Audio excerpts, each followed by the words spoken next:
Brother, I'm going, wanna wow Hulk Hogan.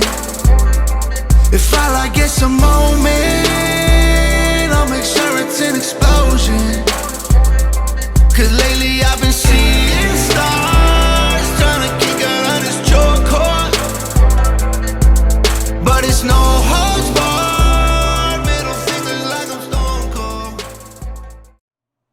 And what is good, ladies and gentlemen? It's been a minute, and well, surprise, we got one final episode of 2023 left to do. Sort of impromptu, was not planning on doing this. Look at that title up there. World's End. This is AEW's final pay-per-view of the year. Was not planning on watching this, but I decided to watch it, and I want to talk about it because we're not necessarily going to talk about match for match. But I want to be fair to AEW. So I'm going to be critical, but I'm also going to be fair. So I would just say from the get-go, there's as I watch this, AEW just seems to be missing that it factor to me. I've sort of taken, as I've taken this break from our last episode, I think what was the 12th. So I've had like 2-3 weeks to sort of sit back and not do an episode. And I haven't been watching Raw that much. I haven't necessarily been watching SmackDown. I've been keeping up with NXT because it's my thing. But as I've sort of taken this break from wrestling the last couple of weeks, this was sort of a nice little get back into like big event. Now, I'll say this, was part of it boring? Absolutely. A lot of the show was not meant for me.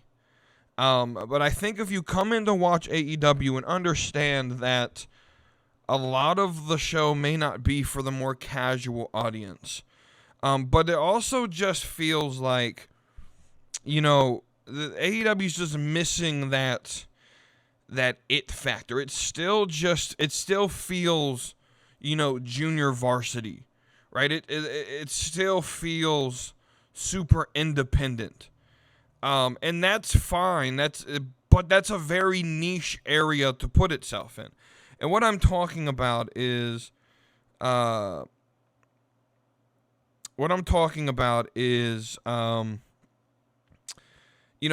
really just started with the pre-show, right? The first match of the pre-show, you have Willow Nightingale and Chris Statlander. And I'm going to be honest with you, when AEW first started, and I was into it, I know a lot of casual fans were into it when it first started because, it was something new. We got to maybe see and hear about different wrestlers we've never heard of before. It was an alternative product, and a lot of people were really turned on by that because at the time it was really needed. And, Chris Statlander was one of the superstars at the very beginning, like in that women's roster where I was like, yeah, there's something about Chris Statlander that I really like. And, I do like Statlander. I think she deserves better than being mid-card. I think she deserves to be in that main title picture. But even in this match, right, between her and Willow, it just, they get hit, and there's like this thing where like you get hit and you sort of bounce off the ropes and come back, right? And they're like slowly walking to the ropes after, they're just little things like that where it just seems super independent and not, WWE is like there's like a expectation of perfection. And it just feels like there's zero, like, chemistry in a lot of these matches. And, Willow almost dropped Chris Statlander several times in this match, right? And it just, there's botches, which botches happen all the time. It's what happens, right? I'm not trying to be too unfair. but it just, some of the booking, some of just the in-ring actual, like the actual work of it, it just doesn't fit, like pro wrestling, right? It still just feels very amateur. And so we go through this, and first off, this is a long ass card, right? And being the WWE fan that I am, I'm used to, it's midnight as I'm recording this, right? I'm used to being done by 11 with the show, and if I'm doing a review, I'm uploading the episode's uploaded by midnight, right? And so it's a long card. There's a lot of stuff going on here. Willow and Chris Statlander was not a bad match. It was pretty decent. There's just little things in it that sort of like throw me off, that seem super independent. And I come into this understanding, this isn't for the casual viewer. And so I really want to go into 2024 being as fair as possible to AEW, because I've made the little remark on the last episode that, hey, I'm going to go in, I'm going to watch Dynamite. Every episode of 2024 Dynamite. I have Dynamite set to record because I may not be able to hit it on on Wednesdays, right? But I'm going to try to watch Dynamite as much as possible, right? I really want to get into AEW. I really want to like it. And the problem is the guy that I really want, I solely spent $50 to watch. We'll talk about MJF here in a minute, but like is he even going to be there is the question, right? And so like the next match is this 20-man battle royal, and battle royals are battle royals. It is what it is. Kill Switch, which is, if you haven't been keeping up, that is Luchasaurus. They changed his name to Kill Switch, which is fine. He ends up winning this, and so he earns a TNT title opportunity, right? You then end the pre-show, or 0 hour, what they call it, with Hook beating Wheeler Yuta to retain the FTW championship. Again, another fine match, but a lot of these matches are, just pretty mid, right? They're decent matches, something you can have on and pay attention to while you're scrolling down the timeline, but nothing stood out. And again, it's pre-show, nothing really supposed to stand out. But then you start the actual show with an 8-man tag match that just, it's all the competitors of the Continental Classic tour that they put on, right? And it's all the people who aren't in the finals, right? Just thrown together, a randomly thrown match that really has no reason or rhyme for it to happen. And it just, this is the type of booking, this is the type of programming that I really I can't get behind, because none of this makes any sense. This shouldn't be, like, this is fine to put on a Dynamite. This isn't a pay-per-view match. There's no reason for me to watch this and actually care and pay money to actually watch a match like this. Again, it was fine. It was a pretty decent match, but it wasn't something where I would sit there and be like, oh yeah, that's game-changing. That was this match should have been on the card, right? Right, you didn't have Miro and Andrade. Andrade loses, more than likely going to WWE. Miro picks up a win. Kind of expected, but again, nothing really stood out about this match. It just, it was missing something. And that was, this card was just missing something.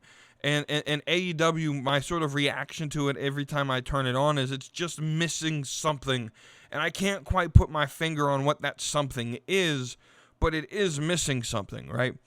You then have Toni Storm versus Riho, and I know what this is missing. It's missing, believability. I'm sorry, I said this in 2019. I'm going to say this now. Riho is not believable in this women's division.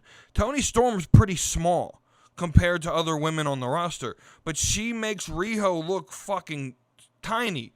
Riho makes Toni Storm look ginormous, right? And Riho's just not believable to be in a title match like this.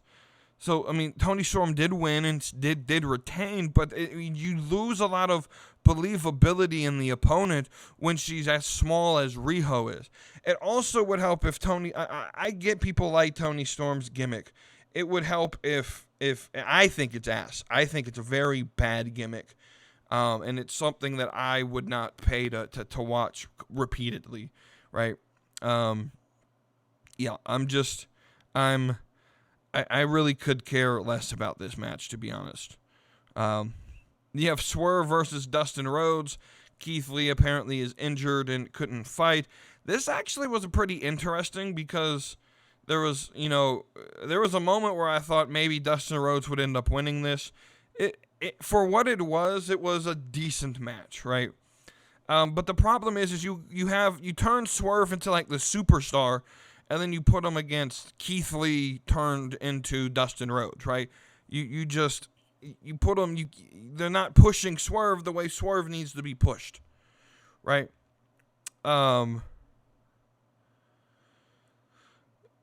You then have the other 8-man tag team match, which, it was a thing that happened, right? I don't know why this needed to happen. As an outsider fan who really had no, understanding of what this was for, right? This was just a match to put people on a card, and it happened. It was a match, right? No one's going to remember it. No one's going to care about it. And that's what I feel a lot about this card. Again, it's just there's something missing at this point to the card, right? And then you throw in all the shit going on with Chris Jericho right now, which we're not going to talk about because I don't even know what the hell is happening, to be honest with you, right? You then throw in Julia Hart and Abaddon, and I get the allure between Julia Hart. I do. I'm just not there, man. I'm just not there. Like, she just doesn't. It doesn't scream anything to me. It's good, but it's not great, and I don't know what it's missing for it to become great, for me to get fully behind Julia Hart. Again, decent match, but Abaddon's not a really decent opponent. Like, again, this match was just missing like a believability factor in this match.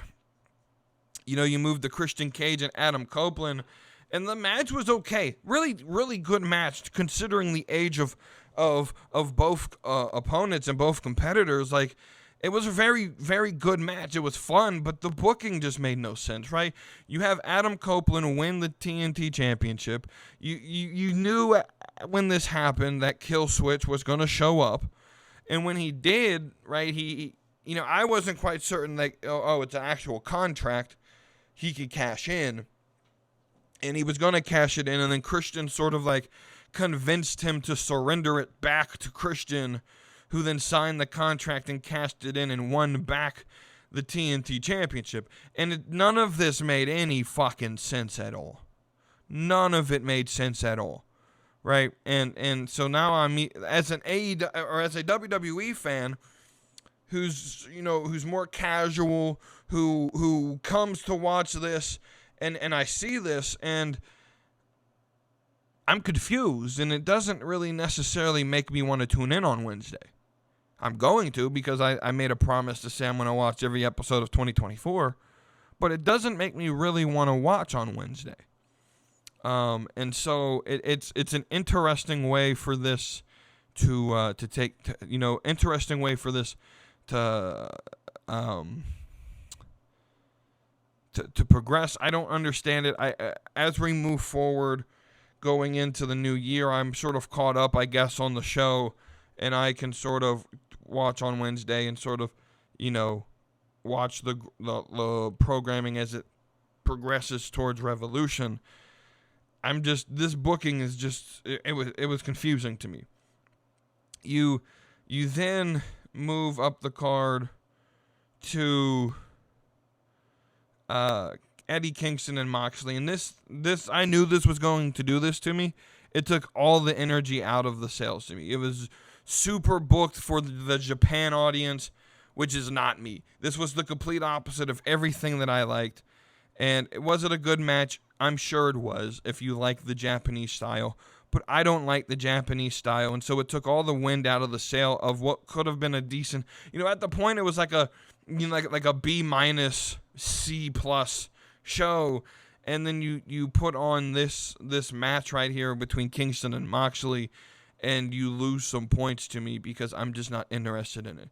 Then we get to the main event, which was a really decent match, right? I like MJF, I like Samoa Joe. I was interested. I was into it that, Adam Cole on the ring side, and how is this going to play in? And guys, MJF loses, and MJF loses the title clean, no shenanigans. Then the little henchmen circle the ring, and then it goes dark, and Adam Cole is revealed as the Devil, which I'm pretty certain everyone saw coming. And the sort of not so surprising surprise of who the Devil was is revealed. The henchmen are the team of the Kingdom, which I don't know who they are, not knowing the roster. And then you have Roddy Strong and Wardlow. I think the faction will work. So I know a lot of casual fans are going to say, oh boy, this is just another weird faction, or this is just a stealing of Undisputed Era. From the outside looking in, this looks like this might work. This looks like it could work. So I'm excited for it. I'll be honest with you. I'm excited for it. I'm looking forward. I don't think it was as much of a flop as I was sort of hoping it would be, and I'm glad for that. I'm glad it's not a flop. I'm glad it was, was it predictable that it was Adam Cole? Absolutely. But predictable doesn't mean bad. And so I'm going to give it a shot. I think it's worth giving it a shot and seeing what comes out of it. I don't have a lot of in-depth to really give to you guys about the show. I really just wanted to go over the card and share. I really just think there's an it factor. I don't know what it is. But there's something missing. And I feel if AEW can find that it, and I think honestly, it'll be a good product. I don't think it's as bad as a lot of casual fans want to make it out to be. I know a lot of casual fans are going to overreact and be like, oh, MJF is leaving because he dropped the titles that he had, and maybe he's leaving, maybe he's not. We'll leave that up to speculation on another episode. But if he leaves, if he doesn't, it'll all be interesting either way to see how that plans out. I know a lot of casual fans are going to eat into these rumors that MJF is coming to WWE, and I'm not going to play into that. I honestly, I've been this way for years. I want MJF to stay in AEW. He's a draw. It keeps AEW somewhat relevant. It gives me something to watch on the competition to WWE, and so I really want MJF to stay in AEW. And so with that, I don't really have a lot much more to say about it. I think the crowd wasn't really all that into it. I think just watching a lot of the responses on Twitter, X, it didn't seem like a lot of people really seemed about it. Just felt like just another show. I don't know if it was worth the $50 price tag to put on it. I'll give it a C+. It was a pretty average show. It wasn't bad. It was pretty good, but it wasn't great. And there was things missing in it. And, botches happen, slip-ups happen. Those things are part of wrestling. As a casual fan, I felt disconnected from a little bit of the show because it is for a more niche, hardcore audience. And I'm telling you, Tony Khan, go into 2024 and make 2024 the year you actually promote to the casual fan and give them what they want. And I think you have a decent enough roster that you can make something out of it. And so that's where I'll leave you guys on this sort of short impromptu episode reviewing Worlds, and not a in-depth review, but someone explained to me what that it factor that I think is missing is, and I because I can't quite put my finger on it. But with that, y'all have a great New Year. Be safe. Happy New Year to everyone. And we will see you on January 8th, 9th, like the second, not next week, but the week after. We'll come back with season 3 of the Slap and Meat Wrestling podcast. Yeah, we're gonna compare AEW and WWE's roster. Who do I think, whose roster going into 2024 do I think is the best?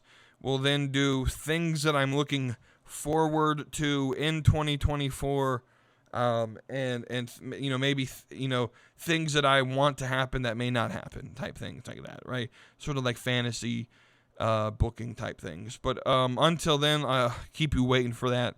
I can't wait to make that episode for you guys. Until then, I will see you on that episode in about 2 weeks. Until then, y'all have a great New Year's, and I will see you on the next episode. Brother, I'm going